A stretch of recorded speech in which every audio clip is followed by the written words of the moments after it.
Good afternoon and welcome back to Medcom Benefit Solutions, pretty much now a regular Thursday afternoon webinar, plus some, with all of the new updates and regulations and legislation coming out. We have definitely been on webinars more than not recently. So we do appreciate your time. We appreciate you being able to join us today. For COBRA qualified beneficiaries, it is a part one of a two-part training on COBRA. Just want to let you know that this is being recorded. The presentation and the Q&A that will follow at the end is being recorded. We will be able to provide you, as always, with a link to the recording, as well as the slide deck to the presentation so that you can reference it and watch it and listen to it at your convenience. So just to let you know, it is being recorded, and we will have that Q&A session at the end, as I kind of assume that comes with the COBRA landscape, we will have a lot of questions at the end. And with that being said, we are joined, of course, today by our incomparable Senior Legal Counsel, Michelle Barki, who will be here to not only present the information, but also answer your questions at the end. My name is Casey Hope. I am the Marketing and Communications Director here at Medcom Benefit Solutions, and I'm happy to be your host and facilitator today. With that being said, I'm going to go ahead and turn it over to Michelle Barki, and she can talk a little bit about all the things we're going to be discussing today for COBRA qualified beneficiaries. Michelle? Thank you, Casey, and welcome everyone. You know, we've had COBRA for many, many years. We're going to talk about that. But there's always so many issues that come up with COBRA. And we just wanted to go really back to the basics, but with some complications in as well, so that we all do a training session for 2 weeks and get a really good understanding of COBRA. So today what we're going to cover is COBRA when it started, who is subject to COBRA, who are the qualified beneficiaries, what are the qualifying events, and things to consider. So way back in the beginning, the Consolidated Omnibus Budget Reconciliation Act was actually created in 1985, and it went into effect on April the 7th of 1986.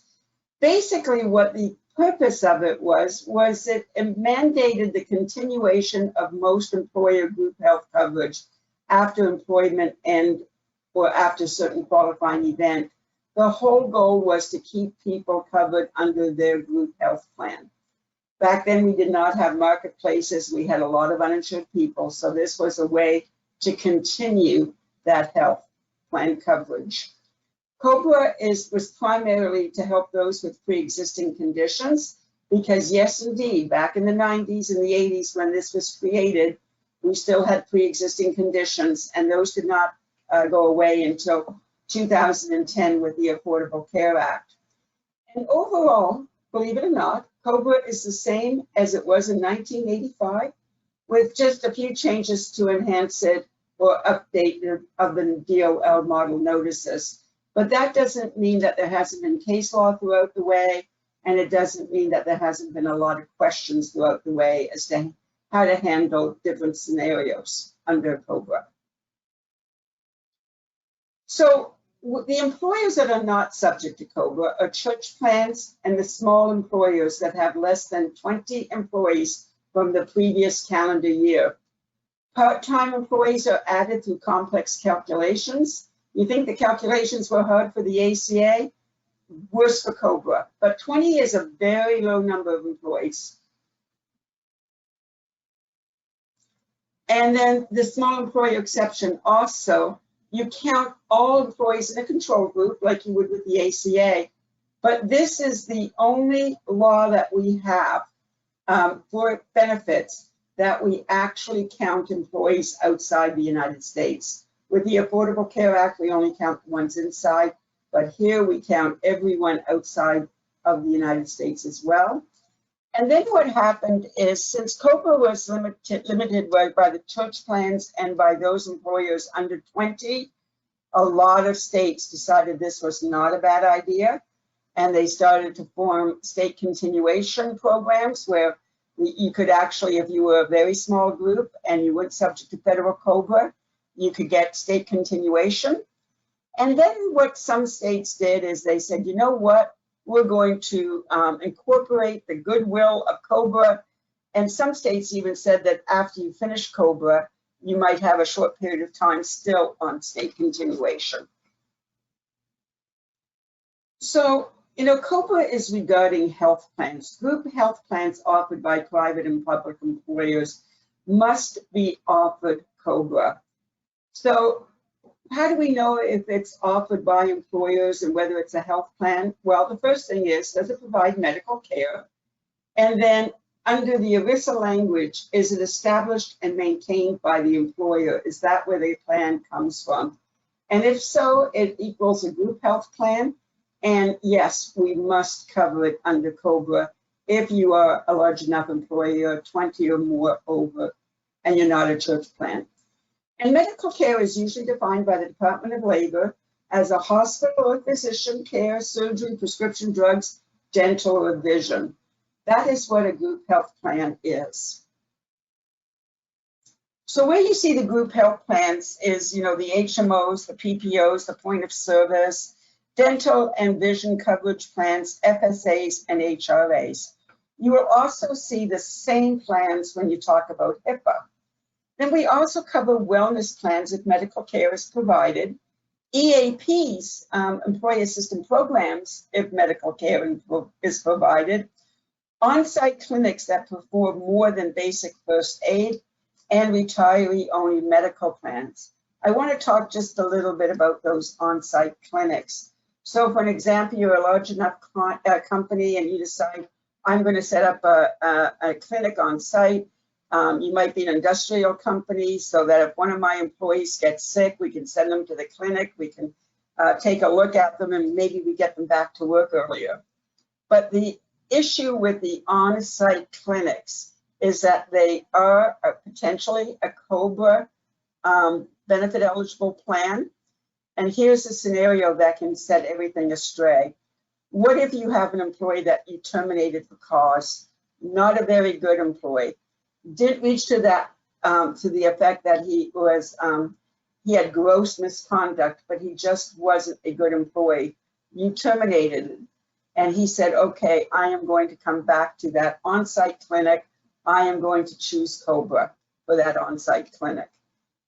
You can see where the issues are. I terminated this guy, and now he's coming back to my workforce. So be very, very careful when you set up on-site clinics if you are in that field at all. Which plans are not subject to COBRA? Well, they're not the plans that are not health plans, and they include disability, life insurance, and long-term care plans, and medical plans that meet the voluntary exception, which we're going to talk about, and hospital indemnity plans. Hospital indemnity plans are very, very limited. They only pay so much per day. For an example, you go into the hospital, it's going to be $100 a day that you're going to get reimbursed, and you certainly know that hospital stays are a lot more expensive than that. So they kind of carved out the hospital indemnity plans. They didn't want anybody, you know, really using them. So that was one of the reasons that they were carved out. Now, we talked about voluntary plans being an exception. So let's go through the requirements of a voluntary plan. It is 100% employee paid. You don't contribute anything. It is post-tax dollars, so you don't have it under your Section 125 or pre-tax. It is a limited employer involvement. You cannot at any way endorse the plan. And if once you start endorsing it, then it could become a group health plan under ERISA. So what are these plans? Well, they're usually the cancer plans and potentially some long-term care plans that you're doing, but not being endorsed by the employer. AFLEC is another voluntary plan where basically all you do is provide the space for them to come in, talk to your employees, the employees make the decision. The only other step that you may do without an endorsement is that you may take premium dollars out of their payroll, and that's not considered an endorsement. But if you go any further, you say, oh yeah, this is the greatest plan out there, you really should get it, then you've probably stepped from being a non-participant if you're an employer into an endorsement. So now let's talk about qualified beneficiaries. So what we did here is we broke down the qualified beneficiaries based on the reason for COBRA, what was a COBRA eligible benefit type qualifying event. So if you had a termination or a reduction of hours, and the employee covered spouse and dependents were covered under the plan before the termination or the reduction of hours, they are each of them qualified beneficiaries, and they have a right to independently elect COBRA or not. Now, the next one is the retirees and the covered spouse and the dependents who are covered under a retiree plan. They are usually qualified beneficiaries, but with bankruptcy, special rules apply, so we always have to look at that. And then the employee himself is not a qualified beneficiary. He's already covered under the plan, but he's not a qualified beneficiary. He doesn't get to re-elect. In the case of divorce or legal separation, death of the employee, obviously the employee is not a covered beneficiary. The child's loss of status or entitlement to Medicare. So I think we have a poll question, Casey. Yes, absolutely, we do. So we're going to put your first poll up on the screen and give you a couple of minutes to answer this poll. So the question here, are domestic partners qualified beneficiaries? And as you guys are putting in your answers, Michelle, I have a quick question for you that just kind of came up while you were talking about the plans. Would an EAP mental health session be considered would that be considered medical care? Yes, it would be, but here is the difference, Casey. The EAP is, if it's a referral only plan, is not considered a health plan. So that when you called your EAP, they said, okay, we're going to refer you to a healthcare provider over here, and they don't do anything about it except for the referral, then that is not a group health plan. But once the EAP starts to get involved and and starts arranging and providing the counseling services, then it is a medical plan. That makes perfect sense, and thanks for that clarification. So we've got this poll question and one more in just a moment. I'm going to go ahead and close the responses. I do appreciate those that responded. So we're going to go ahead and put up the results. Michelle, as you can see, it is 54% yes and 46% no, so pretty tight race. What do you say, Michelle? It is a very, very tight race, and you know what? The no's have it. The domestic partners are not a qualified beneficiary. You have to be married. It doesn't matter if it's a same-sex marriage or a marriage between a man and a woman. As long as you are married, then you're a qualified beneficiary. If you are a domestic partner, you are not a qualified beneficiary. And because you're not you're a domestic partner, you can't even take the coverage pre-tax. It has to be done post-tax. So the employee can take it pre-tax, but the domestic partner, their contributions are post-tax. So now the question comes up with that, can they ever get on COBRA? And the answer is, even though they're not a qualified beneficiary, they can actually get on COBRA, but here is the twist. The twist is they're not getting on COBRA because they're a qualified beneficiary. They cannot independently elect COBRA and then, and choose their options later on if there's a change in health plans. They are not a qualified beneficiary. What happens with the domestic partners is that the employee is allowed to elect coverage, the same coverage he had prior to COBRA, the day before the qualifying event, the day before he terminated, he is allowed to elect the same coverage as he had before. So if he had the domestic partner under his plan before, he still gets to keep the domestic partner under his plan. But here's the glitch. If he terminates the plan, the domestic partner does not get to independently elect. He goes with the employee as a full package. So it's the employee that elects. The employee elects that, I had this coverage before, I want to keep it. Domestic partner was on it before. Domestic partner is not a qualified beneficiary. But it's good to see that the poll was that close, but the no's had it. But the yeses did have the ability to say, hey, but we knew that they could get on COBRA, but how? So the next thing is we're going to talk about is what is a COBRA qualifying event. And we have another poll for you. That's right. I'm going to go ahead and get that up on the screen. And we've got a few options for the question here. Is Medicare a qualifying, it should be, event? Is Medicare a qualifying event? Please select either always, never, or sometimes. I do want to let you guys know we see your questions coming in, and we'll be able to get those at the end of the presentation. We will not leave any of these questions out, so please be confident in that.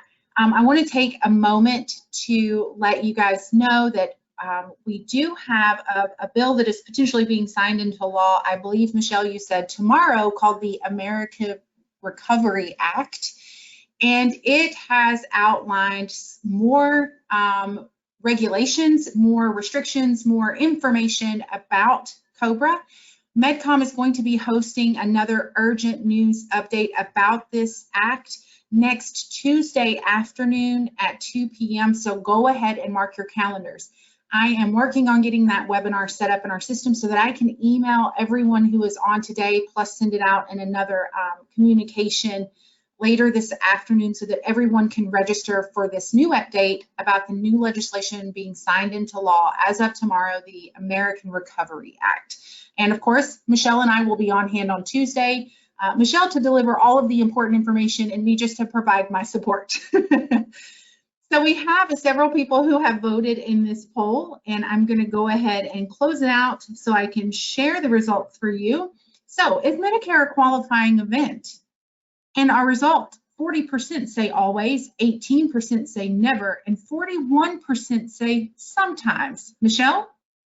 The sometimes have got it at 41%. So they were the maximum people here, and they have got it, and we are going to talk about Medicare today as well. So here are your qualifying events. There are 7 of them. Termination of employment, whether it's voluntary or involuntary, including retirement, that is a qualifying event. A reduction of hours, including for leave of absences, that is a qualifying event. Divorce or legal separation, qualifying event. Death of a covered employee, qualifying event. Dependent child ceases to be dependent under the terms of the plan. A lot of people don't realize that that is a qualifying event, and that the dependent child is now a qualified beneficiary and can independently elect to continue the plan. And here is the clincher here. Covered employee becomes entitled to Medicare. So when employers see that, they say, hey, it says right here, it's a qualifying event. They become entitled to Medicare, so the answer should be yes instead of sometimes. And then bankruptcy of the employer, which only applies to retirees. Not qualifying events, a termination of a plan by the employer. So if the whole plan terminates, you don't get COBRA on a plan that no longer exists. Cancellation of a plan due to employer's non-payment of premium. And even if the employee fails to pay the premium and the coverage terminates, it is not a COBRA qualifying event. If the plan is amended to reduce the benefits and the employee is unhappy and wants to continue the benefits they had before, sorry, it's not a qualifying event. Change in insurance carrier that reduces the plan benefits. Again, just like the plan amendment to reduce the benefits, not a qualifying event. And then the employee's voluntary cancellation of coverage or non-payment of premiums. But what's important is that employee's voluntary cancellation of coverage. So that is not a qualifying event. So here we go when it comes to Medicare. You've got an employee who is still working. They are 65 years of age. They are eligible for Medicare, and eligible means that they are able to take it. Then they became entitled to Medicare. Entitled to Medicare means they took the Medicare coverage. So then the employee terminates because he says, you know what? I have Medicare now. I do not need the coverage. And my 62-year-old spouse who does not have Medicare, it's a qualifying event. She can go ahead and independently, as a qualified beneficiary, elect COBRA. And the answer is no, she cannot. You had a voluntary withdrawal from the plan. COBRA is based on plan design. It's based on what will terminate somebody from the plan. So when somebody quits employment, if you go in and it says, the plan says that if you quit, coverage only goes to the end of the month that you quit, that is a COBRA qualifying event because the plan is terminating you. But I challenge any of you to go in and look at your plan document and see if at age 65, if the employee is still working, whether you have a clause in there that once you reach age 65, coverage will terminate. If you have that in your plan, number one, yes, your employee would be a qualified beneficiary, as would be the spouse, but run quickly to your attorneys or to your broker and try to get that changed immediately, because we have another law that went into effect called the Medicare Primary Secondary Rule Law. And the primary secondary rule law says that if you incentivize anyone, or if you do anything that terminates coverage at 65, Medicare is usually secondary. You've now made them primary, and the penalty for that is about $9,500 per individual. And on top of that, Medicare will deny all claims that are paid and all claims that are submitted, and you are now, Mr. Employer, going to be responsible. And then, oh yeah, just because the IRS likes to get involved, there is also an IRS surcharge. So when it comes to Medicare and an employee turning 65, think twice before you, and make sure that they know that their spouse will not be a qualified beneficiary.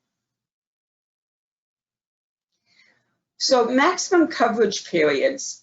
18 months if the employment terminates or you have a reduction of hours.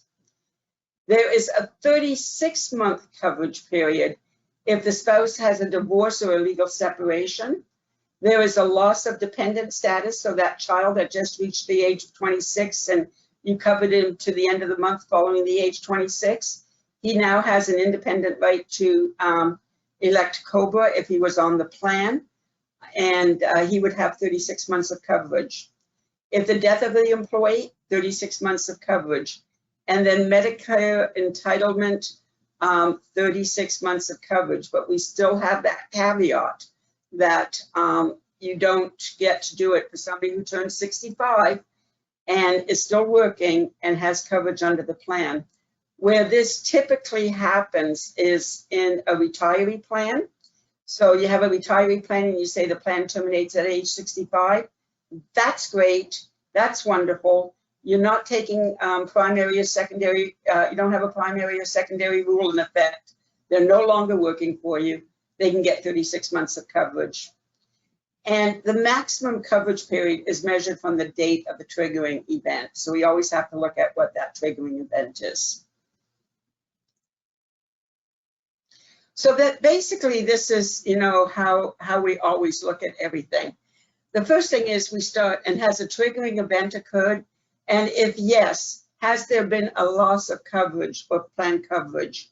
So take that Medicare person. Yes, there's been a triggering event. He's entitled to Medicare, but has there been a loss of coverage? No. So if no coverage, no COBRA coverage. If yes, does the triggering event, does the triggering event cause the loss of coverage? So it just goes around this way. And then the plan administrator is notified of the qualifying event. Is the individual a qualified beneficiary? And then when do we offer COBRA?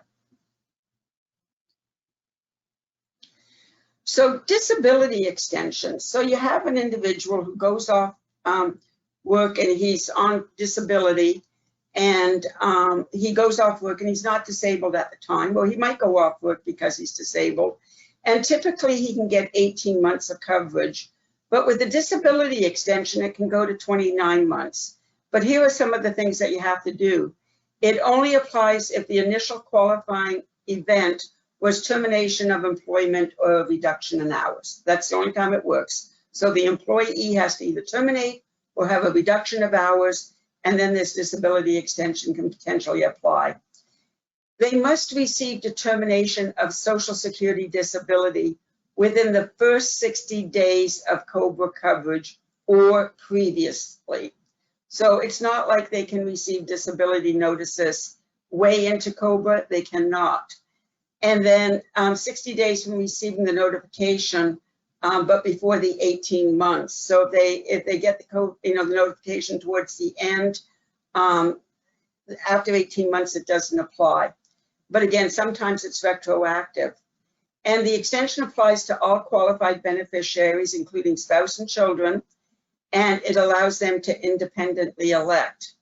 But because now we've got a person that's on disability and we know that the premiums are or the claims are gonna go skyrocketing, we get to charge them 150% of the premium for months 19 to 29, and then just that 2% administration fee up to the 18 months.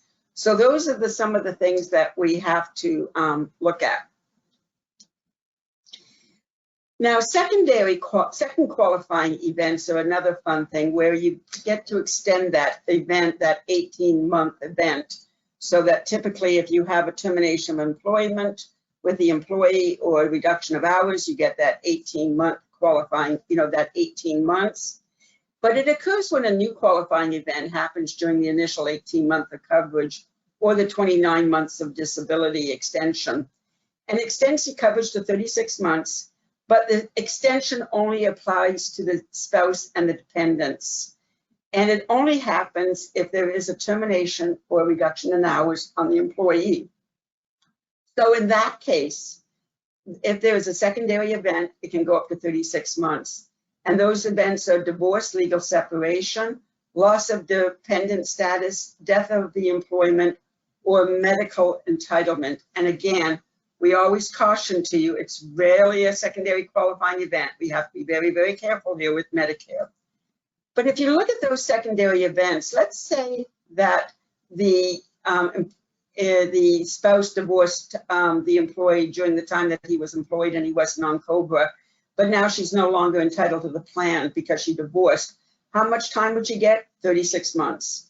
If the dependent was 26 and the plan was still continuing, but he was kicked off the plan because he reached age 26, how much time would he get? 36 months.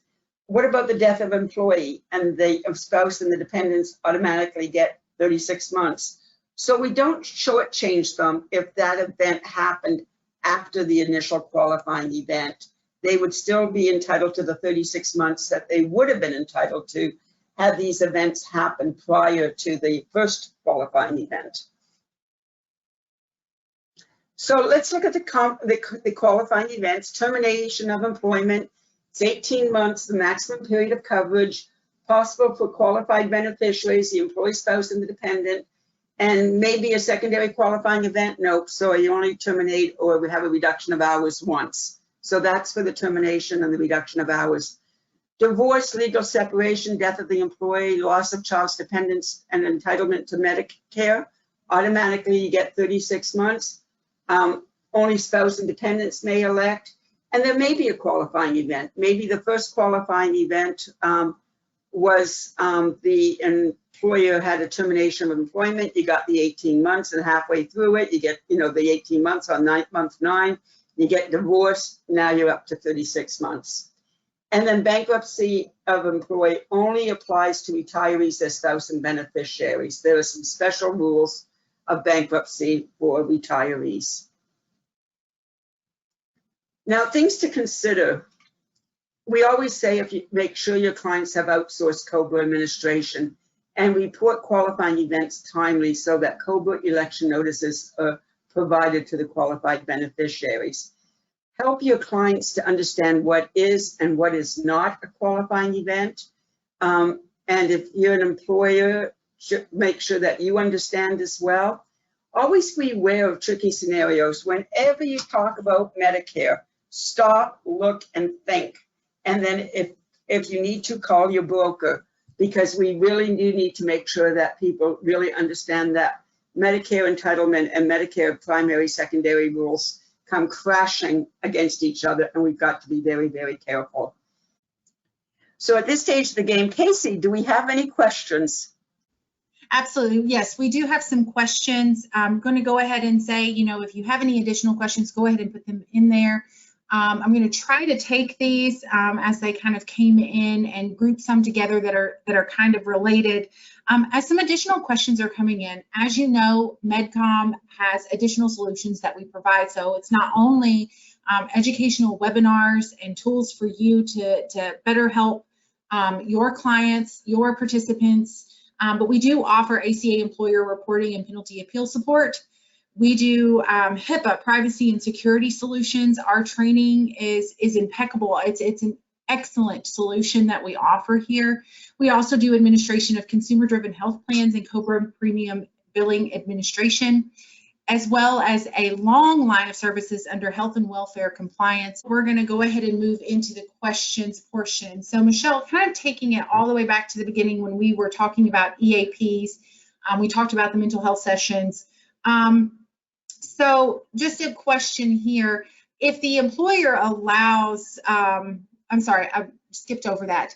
If our health plan covers domestic partners, are they not eligible for COBRA? If your health plan allows for domestic partners, you're going to have the carrier saying you may put the domestic partner into the health plan. But here are some of the qualifications with that. Number one, Section 125 does not recognize the government, the IRS does not recognize domestic partners. They recognize marriage, same-sex marriage, they recognize that. So here's the thing, the domestic partner is still going to have to be post-tax because the IRS does not recognize pre-tax. And COBRA does not recognize domestic partners as a qualified beneficiary. But as I say, your plan recognizes domestic partners, so they would not have that right to independently elect, but the employee who is the domestic partner who is covered has the right to carry that domestic partner along with them. But yes, again, your carrier would have to accept domestic partners before any of this applies. If the plan says we don't cover domestic partners, oh well, the domestic partner is not covered. Most plans will cover domestic partners. Section 125 still exists. We still have to make sure that it's done post-tax. And under COBRA, it is not a qualified beneficiary. Thank you, Michelle. If an EAP is embedded in the medical or life or disability plans, is it considered separate for COBRA purposes? If it's embedded in your medical plan, then it would just follow with the medical plan. Okay. Let's see. If a child dependent is initially covered by an employee's plan and the child loses eligibility due to age or other disqualifying event, I know Florida has some additional rules there. Are they allowed to enroll in their own separate COBRA plan? They become a qualified beneficiary at 26, at the end of the month following age 26, and they do get to enroll in COBRA as a qualified beneficiary. They get to make those elections. Yes, they get to choose. And then just at open enrollment, when plans may change and everybody gets options as to what they want to do, the COBRA beneficiaries the same way. All those qualified beneficiaries get to decide independently which plans they want to enroll in, as long as they're eligible otherwise. Right. And just for clarification here, if an employee comes off the plan due to Medicare, their dependents are not eligible for COBRA? That is correct. If the individual voluntarily comes off the plan because they reached age 65, for an example, and the employee says, I don't want coverage anymore because I've got Medicare, so he is voluntarily coming off the plan, that would make that spouse not a qualified beneficiary, and she's not going to be able to have coverage. Again, we have to look to see what happened, because you won't see on your plan that at age 65 the employee terminates, or the employee is automatically terminated.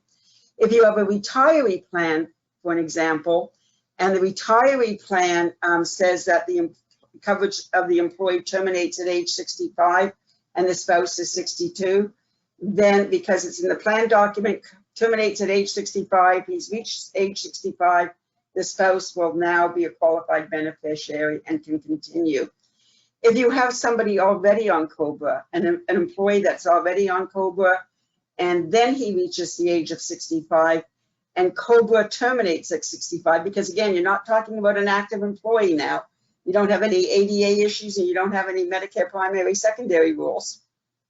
So if he terminates because now he's Medicare entitled and the plan says, I'm kicking you off the plan, you're already on COBRA, but at age 65, you're no longer entitled to COBRA, then the spouse would be entitled to continuing coverage up until 36 months, but all the months that she previously had coverage would also count. So mentioning the primary, secondary situations, the rules there with COBRA, why, or was there a law or guideline, so saying that Medicare is secondary, the employer cannot force Medicare people off the plan, correct? Correct. Basically what the Medicare primary, secondary rule talks about is who pays first, Medicare or the group health plan?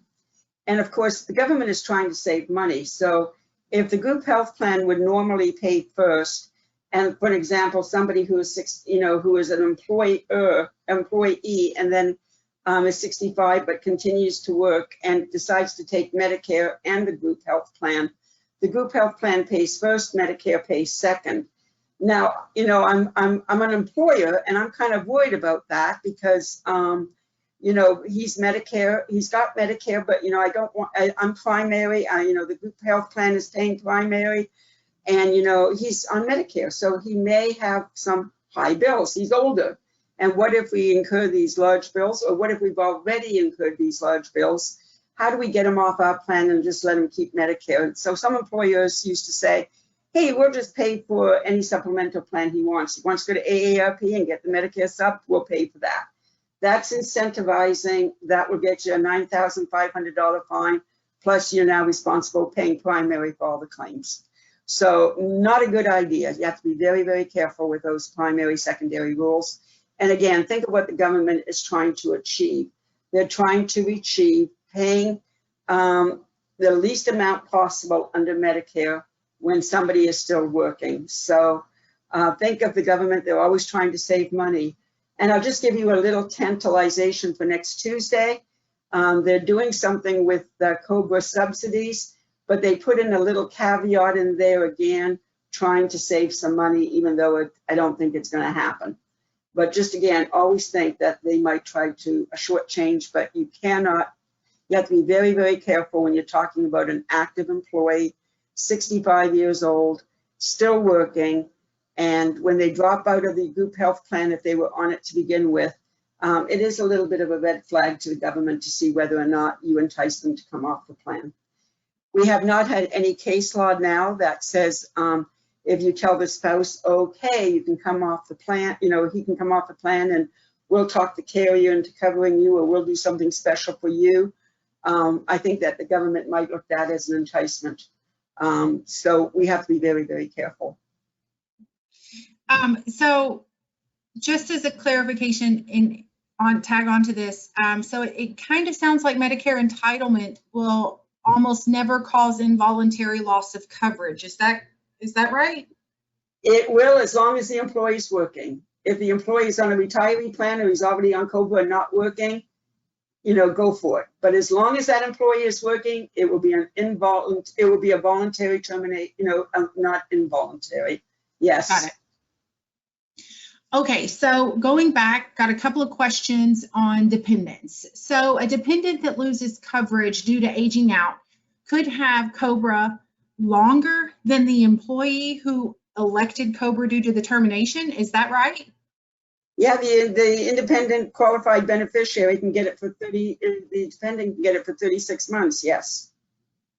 So question again to the dependents, why is quote entitled to Medicare a COBRA qualifying event if it's not for the dependent? Who would be electing COBRA in this situation? Yes, a really good question, because that Medicare, it's a qualifying event, and you look at it and you say, why did they even put that in there? They're teasing us, they're tricking us. And the answer is, it is a tricky question.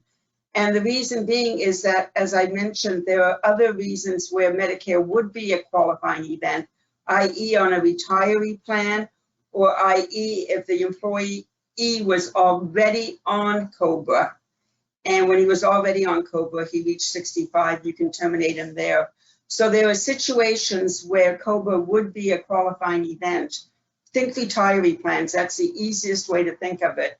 But if you've got an active employee, Medicare will not cover it.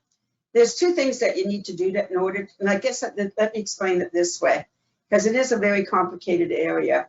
There are two things that you have before you can get COBRA. First, you have to have a triggering event. You have to have a qualifying event. And okay, so you say over here, he's Medicare entitled. That's a qualifying event. But then when you look at the second rule for COBRA, it is that the qualifying event caused a loss of coverage. So if you have a termination, you have a qualifying event termination. Did it cause a loss of coverage? You look at your plan document, it says yes, COBRA is now offered. You have a qualifying event entitled to Medicare, then you have to look at it. Did that qualifying event cause a loss of coverage by our plan design? You look at your plan document, there's nothing in your plan document that says at age 65 when you're entitled to Medicare, your coverage terminates, therefore COBRA doesn't apply. I hope that makes sense because you have to have a triggering event, but it has to be followed by that loss of coverage. So when a retired employee drops the group health plan due to Medicare eligibility, the spouse is eligible for 36 months of COBRA coverage? That is correct.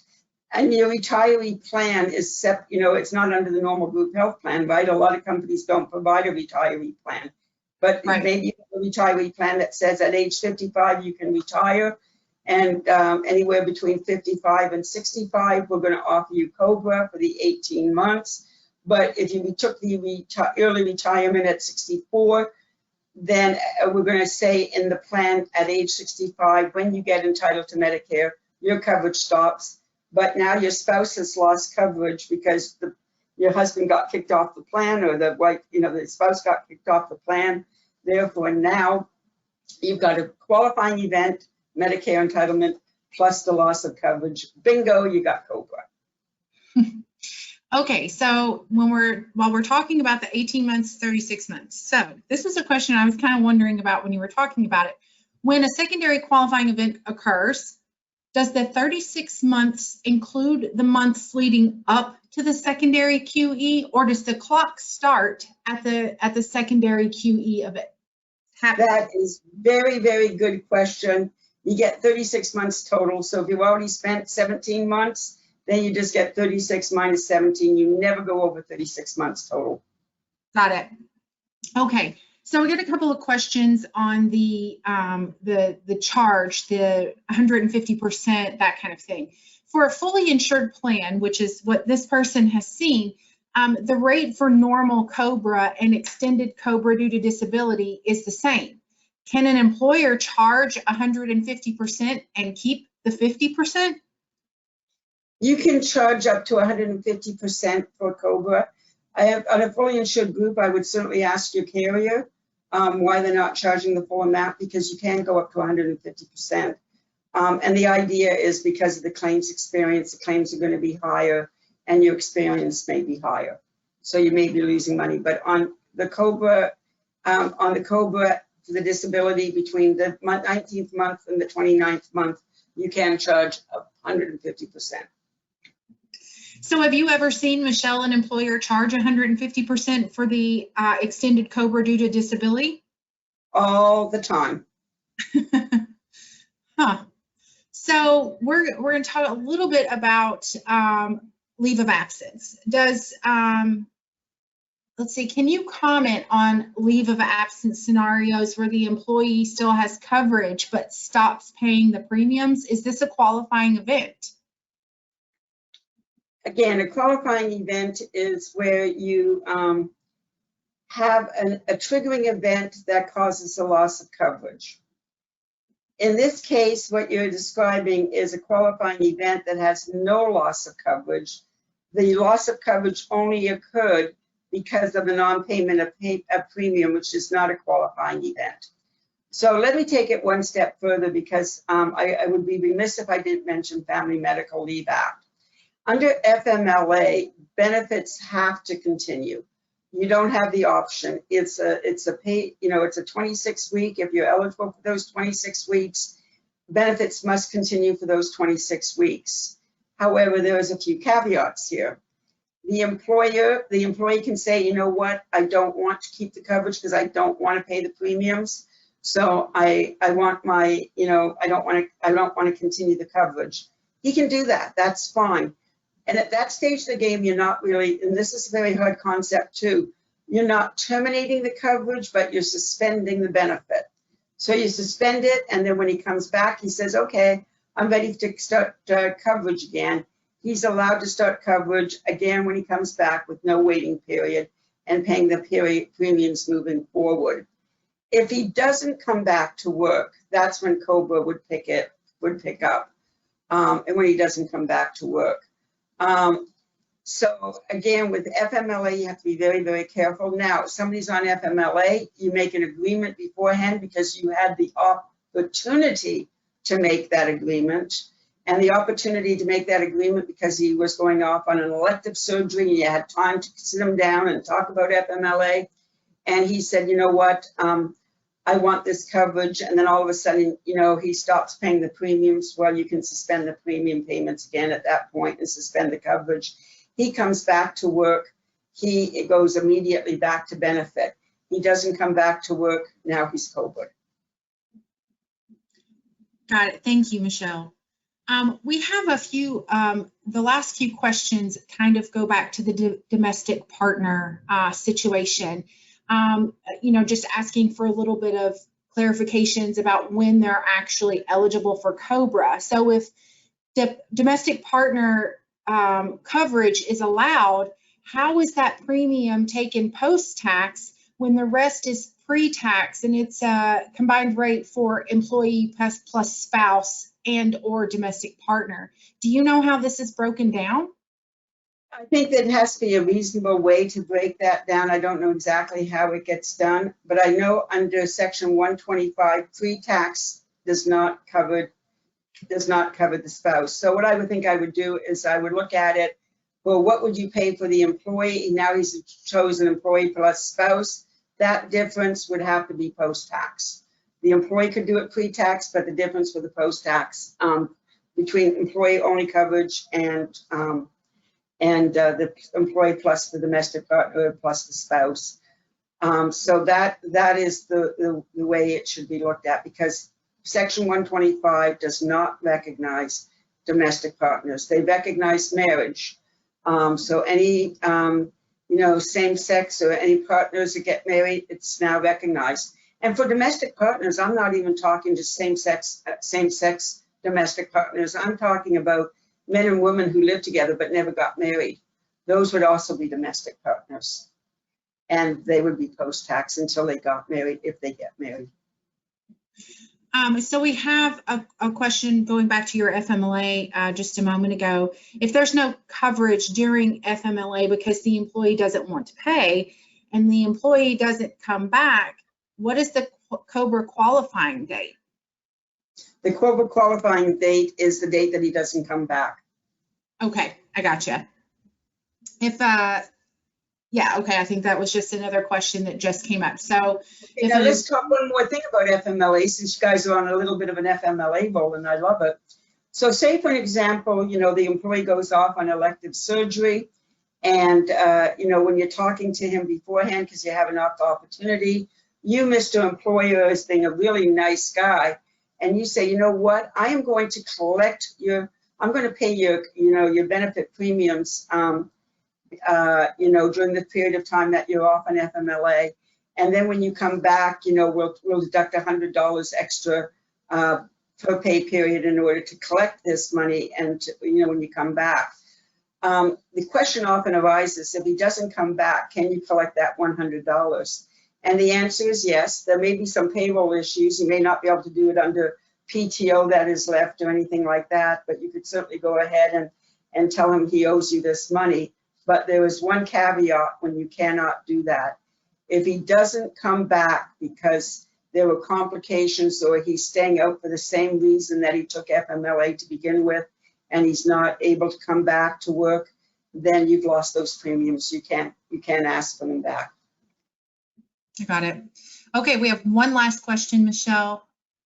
What about common law marriage? Because evidently there are still states who recognize this as legal marriage. That's a very, very good question. I am not, I would have to look that one up, to be honest. I did that a few years ago and I don't remember what the answer was. I'm not sure whether the IRS looks at common law marriage as a marriage. They may, I don't know, but we always look at the IRS code. Thank you, everyone, so much for sticking with us today and asking all of these wonderful questions. Michelle, thank you so much for sharing your expertise, and everyone have a wonderful afternoon.